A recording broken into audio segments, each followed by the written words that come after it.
Now to the other side of the lake. And when you think of the National Library, you probably don't think of thrilling escapades and gripping mysteries. But that's exactly what came to mind for a local author who chose it for the setting for her new thriller. For Daniella Brodsky, Canberra's a novel setting in two senses. Not only has she just moved here from the hustle and bustle of New York, it also inspires her to write. Siobhan Henu spent the day with Daniella as she roamed the local literary hotspots.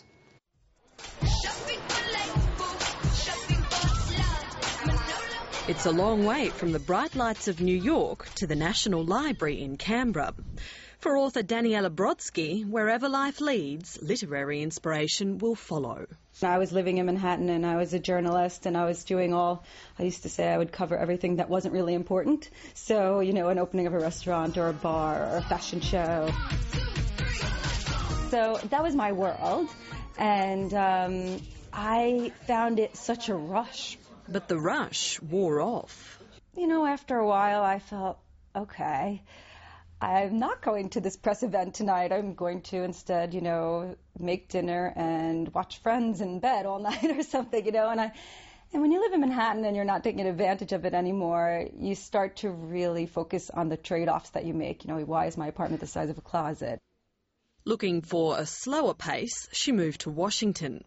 But Daniella got two capitals for the price of one, meeting and falling in love with an Australian Army officer in DC. Somehow he persuaded this Manhattan miss to give Canberra a try. I'm very lucky because I think Canberra happens to be just serendipitously the middle ground between New York City and Connecticut, both of which I loved, you know, but that I was really looking for. And Washington I thought maybe might be that. And it really wasn't, in the sense that it didn't have the sort of culture and spirit that Canberra has. As Daniella explored Canberra's landmarks, the landmarks started to make a mark on her writing.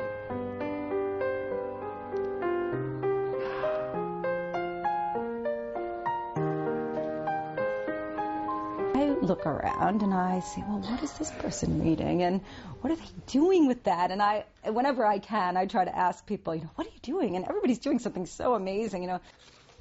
Yesterday I met somebody that writes dictionary entries, you know, translating the British Oxford, I think she said, to sort of the Australian words that are missing, you know, and wow, I didn't even know that was a job, you know, and it just sort of, again, gets you thinking in all these different directions. She's working on a book set in the library after being inspired by a heady research session.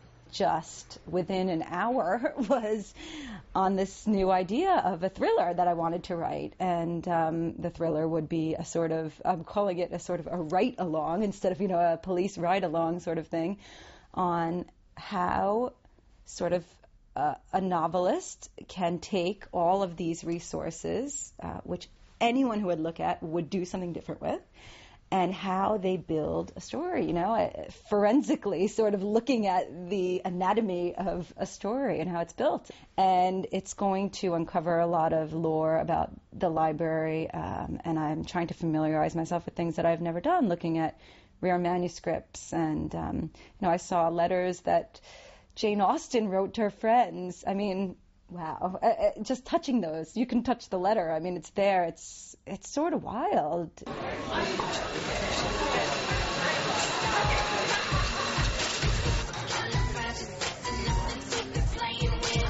Oh, what are you working on here? Just my book, finishing it up here. So we got a title for the new book? Actually, that's a really good question. I always have a billion books with me, and I'll look through the books in the morning to see what sort of things I'm going to want to write about.